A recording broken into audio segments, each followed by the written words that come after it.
Hi, Eddie. Thanks so much for taking time to talk to us. Obviously, there's been a lot of changes in the way people promote these fights during the pandemic. So, how much have you been kind of taking the lessons that you've learned from promoting in the UK and in the US with no fans, and kind of taking that into these upcoming Canelo Callum Smith fight? And how much do you kind of look towards that fight with fans and think of it as some sort of blueprint for when you're going to be able to do more shows with fans in the future in 2021? Well, Carlos, we've learned a lot because we've had to adapt and we've had to think outside the box. Every time that you make a major fight, I mean, Canelo against Callum Smith is a good example. You bring the fighters together, you do a multi-city press tour. You bring all you guys out. We get a load of action, loads of footage. We can drive a lot of hype, and obviously now we're geared more towards the digital side and the tech side, which is stuff like this, but also about content, and working harder to engage the fans with shoulder programming and digital content as well. And we've got a lot of that dropping over the next couple of weeks with Canelo and Callum Smith.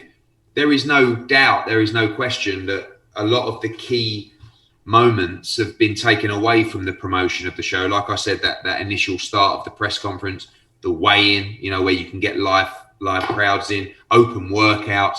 Every Canelo Alvarez fight has a traditional sort of welcoming ceremony and the arrivals coming into MGM there. And those kind of events are big spectacles to really drive the interest of the event. So we've been learning a lot. The main challenge now is when we're dealing with venues, or in America's case, states that will allow fans back. It's not just, they'll allow fans, just throw them in the arena. There's a method to it. There is safety elements to it. This has to be policed by our security team to make sure that there is social distancing. Obviously, with the Alamo Dome, you're going to have around 11,000, 12,000 people in a huge arena.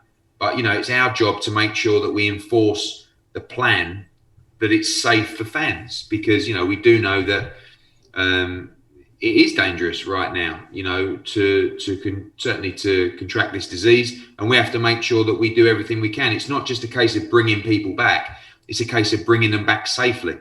And that's what we're working hard to do with the states and the commissions as well. But it is important to start making those moves to bring fans back, because I don't think that there is sustainability for everyone in the sport without fans, especially the smaller hall shows. The small hall and almost what you guys call like the club fighting scene is really driven by ticket sales and fighters selling their 200, 300 tickets to pay for their purses and enable them to get on. Right now, that scene over here, and especially with you guys as well, isn't thriving, because it's very costly for promoters to continue running those shows. So we've learned a huge amount, and it's been really interesting. I mean, painful at times, but I think it's going to put us in a good position when we have normality back and we can use the information that we've learned during this and the ways that we've changed promoting. And, like I said, combine that with the return of live crowds. And I think when we come through this, we'll be in a much stronger position. Thanks, Eddie.